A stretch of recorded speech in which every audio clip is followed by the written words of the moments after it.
नमस्कार। उम्मीद करता हूँ आप, आपका परिवार और आपके सभी दोस्त अच्छे हैं और नए वर्ष की हार्दिक शुभकामनाएं। आज 1 जनवरी को हम एक अपने खुद से प्रॉमिस करने वाले हैं कि कैसे भी करके, चाहे कितनी मेहनत करनी पड़े, हम कोई ना कोई एग्ज़ाम, जो भी आपने सोच रखा है, आपका ड्रीम एग्ज़ाम या ड्रीम जॉब जो भी है, हम उसे अचीव करने वाले हैं। लेकिन ये ऐसे ही नहीं होगा।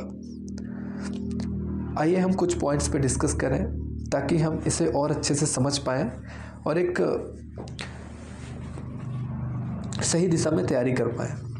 लगभग 3 महीने हो चुके हैं हमारी तैयारी को, तो आप सभी से मुझे एक प्रॉमिस ये चाहिए कि पिछले 3 महीने में हमने जितनी भी क्लासेस की हैं, जितनी भी लेक्चर्स हैं, है ना, आप उनको इत्मीनान से बैठिए।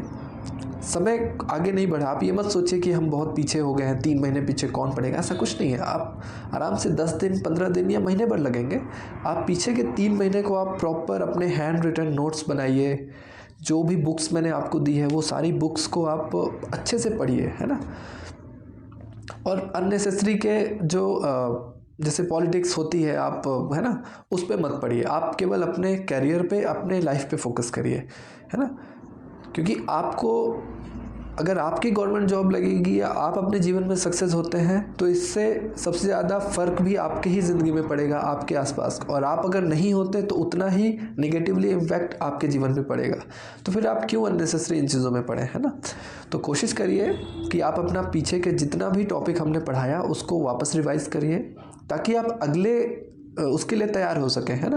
अब 2026 में जितनी भी परीक्षाएं होंगी उस पर पिछले 3 महीने, मतलब अक्टूबर से लेके नेक्स्ट अक्टूबर या दिसंबर तक की चीज़ें पूछी जाएंगी, ठीक है। आप खुद, आपके साथ कुछ ऐसे स्टूडेंट्स हैं जो ऑलरेडी गवर्नमेंट जॉब में हैं, कुछ रेलवे में हैं, कुछ CSIR में हैं, है ना। आप उनसे पूछ के देखिए उन्होंने कितने सालों तक मेहनत की थी। लेकिन आप मुझसे ये उम्मीद कर रहे हैं कि मैं आपको 2 महीने में कुछ ऐसा पढ़ा दूं कि आप डायरेक्ट सिलेक्ट हो जाएं, या 3 महीने में। तो ये मेरे लिए भी संभव नहीं है और मेरी सीमाओं और क्षमताओं के बाहर है, ठीक है। एक शिक्षक के नाते मेरी जिम्मेदारी ये है कि मैं आपको सही मार्गदर्शन दूं, सही गाइडेंस दूं और आपको उचित या अनुचित बताऊं, है ना। बाकी डिसीजन तो आपका ही है। कुछ बच्चे मुझसे ये उम्मीद करते हैं मैं आपको एक एक शब्द, एक एक स्टेटमेंट एक्सप्लेन करके सुनाऊं। तो ये काम इंटरप्रेटर का है। आप इंटरप्रेटर्स के पास जा सकते हैं। एज अ शिक्षक, एज अ टीचर, मेरी जवाबदारी कि मैं आपको सारे कॉन्सेप्ट क्लियर करवाऊं, है ना।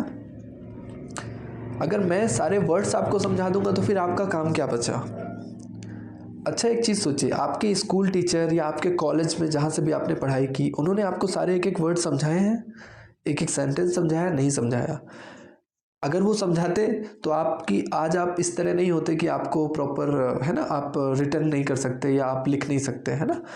तो आप फिर मुझसे वो उम्मीद मत करिए, और वो फिर बैसाखी देने वाली बात हो जाएगी कि मैं आपको पूरी बैसाखी पे चलाना सिखा रहा हूँ, जबकि मुझे आपको एक सशक्त इंसान बनाना है, सक्षम व्यक्ति बनाना है। उसके लिए आपको खुद मेहनत करनी होगी। हाँ, अगर आप पढ़ रहे हैं, आपको कोई एक वर्ड, कोई सेंटेंस नहीं समझ में आ रहा है, उसके लिए मैं हूँ। 24 आवर मैं आपके लिए सपोर्ट में हूँ। उसके लिए हमने अलग ग्रुप बना रखा है। अब होता यह है कि कुछ बच्चों का ये है कि ये पूरा समझाओ। अब पूरा समझाओ, फिर तो ये कोई बात नहीं जमी कि पूरा समझाओ, फिर तो आपने खुद से क्या पढ़ा, है ना। तो आप सभी पिछले 3 महीने का सबसे पहले जितना भी हमने पढ़ा है उसको कवर करिए, है ना। अगर आप वो नहीं करते तो आप सोचिए, आपके 3 महीने, आपकी तैयारी के 3 महीने ऐसे ही बर्बाद हो गए, प्लस आपने 3 महीने के जो फीस जमा की वो भी बर्बाद हो गए। अच्छा, अब हम इस बारे में बात करेंगे कि हमारे पास 2 ग्रुप हैं। एक ग्रुप है टेलीग्राम का, जिसपे लगभग सारे PDF, सारे वीडियोस के नोटिफिकेशन वगैरह हम शेयर करते हैं, है ना। आपके डाउट्स हैं तो आप अपने जेन्युइन डाउट्स आप पूछिए। जेन्युइन का मतलब होता है आपको कोई कॉन्सेप्ट नहीं समझ में आया, वीडियो का कोई पार्ट समझ में नहीं आया, है ना, या कोई वोकेबलरी समझ में नहीं आई है, that is genuine point. But अगर आप बेवजह बुलिंग करने का सोच रहे हैं, या होता है ना कुछ बच्चे टीचर्स को कि नहीं, अब हमने आपको फ़ीस दी है तो आपको ये भी करना पड़ेगा, वो भी, तो मेरा आपसे हाथ जोड़कर निवेदन है कि ये जगह उनके लिए बिल्कुल नहीं है। आप कृपया करके दूसरी ऐसी क्लासेस ढूंढिए जहाँ ऐसी चीज़ों को एंटरटेन किया जाता हो। लगभग 29 तारीख को हमने एक मीटिंग की थी सारे बच्चों के साथ, तो कुछ चीज़ें हमने फाइनलाइज़ की थी जो मैं यहाँ पर आपको एक बार और क्लियर बता दूँ, और नए बच्चों के लिए भी, जो बच्चे बाहर देख रहे हैं, उनके पेरेंट्स सुन रहे हैं। जो रीट या सीटेट के बच्चे हैं, उनका जो बैच है, उनको पूरा हिंदी मीडियम में चाहिए सारा कोर्स, तो वो हम मुहैया करवा रहे हैं। जैसे आपको करंट अफेयर्स हर महीने के नवंबर के मैंने आपको हिंदी मीडियम में सारे करंट अफेयर्स दे रखे हैं। दिसंबर जैसे अपलोड होता है वो भी मैं आपको 1-2 दिन में हिंदी में आपको दे दूँगा। ये आपका हर महीने का एक रहेगा। उसके बाद साइंस हिंदी में आपको चाहिए, वो मैं बहुत ही जल्दी, लगभग शायद 1 हफ्ते में वो शुरू करूँगा। वो रिकॉर्डेड लेक्चर्स होंगे, आप उसके लिए परेशान मत होइए। वो मेरी जिम्मेदारी है कि मैं उसे कितनी जल्दी और कितनी आसानी से आपको देता हूँ। पॉलिटी आपने देखी होगी जो चल रही है पॉलिटी। इसमें देखिए, पॉलिटी एक ऐसा सब्जेक्ट है जिसके क्वेश्चंस ज़्यादा नहीं आएंगे, ज़्यादा से ज़्यादा 2 या 3 क्वेश्चन आएंगे, ठीक है। रीट में तो शायद वो भी नहीं आएंगे, और आएगा भी तो 1 या 2 ऐसा आएगा जो बिना पॉलिटी पढ़े भी आप आंसर कर सकते हो।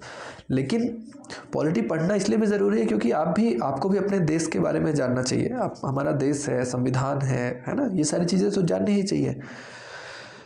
तो पॉलिटी हमारी बायलिंगुअल है, हिंदी और इंग्लिश दोनों में है। आप आराम से देखिए और उसको समझिए, ठीक है।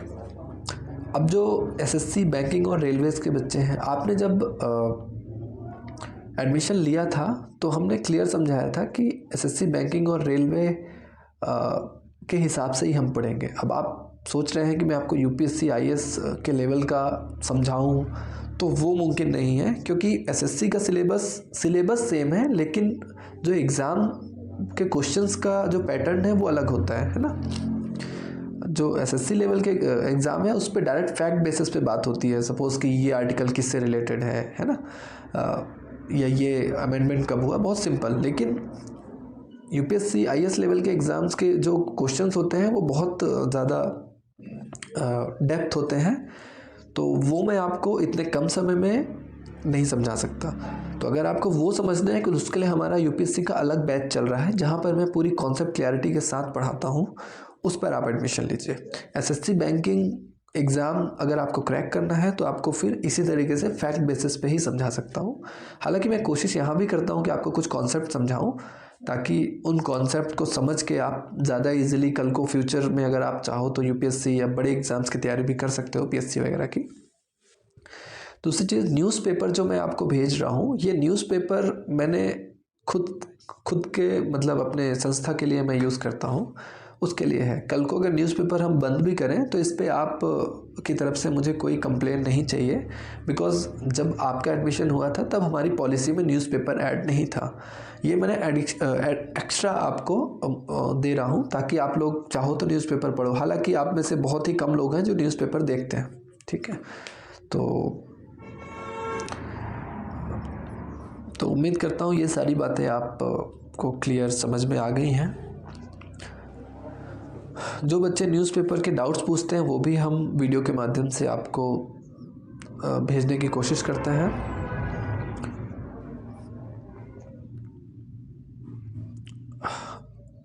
एक चीज़ और, देखिए, आप अगर मुझे पूरा दिन कॉल करेंगे या मैसेज करेंगे तो मेरे पास समय सीमित है। उस सीमित समय में ही मुझे वीडियो लेक्चर रिकॉर्ड करने होते हैं। अब अगर मैं आपके कॉल रिस्पॉन्स नहीं कर पाता हूं तो आप लोगों को लगता है कि मैं आपसे बात नहीं करना चाह रहा हूं, लेकिन अगर मैं बात करूंगा तो रिकॉर्ड कैसे करूंगा, ठीक है। कुछ बच्चे तो बहुत जेन्युइन बात करते हैं, काफ़ी प्रॉब्लम सॉल्विंग बात करते हैं, लेकिन कुछ हैं जो बुली करने के हिसाब से कॉल करते हैं, ये ऐसी बात कहते हैं जो जायज़ नहीं है करना, है ना, जो हम इम्प्लीमेंट नहीं कर सकते। तो आपसे फिर से करबद्ध निवेदन है, हाथ जोड़कर निवेदन है कि आप अपने वीडियो नोट्स भेज दीजिए, है ना। और हाँ, कुछ बच्चे जो फ्री ऑफ कॉस्ट क्लासेस ढूंढ रहे हैं, तो प्लीज़ ये फ्री ऑफ कॉस्ट क्लासेस नहीं है। हाँ, हम बहुत रिजनेबल प्राइस में क्लासेस आपको प्रोवाइड करा रहे हैं, लेकिन इसका ये मतलब नहीं कि हम फ्री ऑफ कॉस्ट या कोई हम गवर्नमेंट की फंडिंग आ रही है या फिर हम एनजीओ से जुड़े हुए हैं। ये मेरा व्यक्तिगत एक इनिशिएटिव है, तो इसके लिए फ़ीस चार्ज होती है।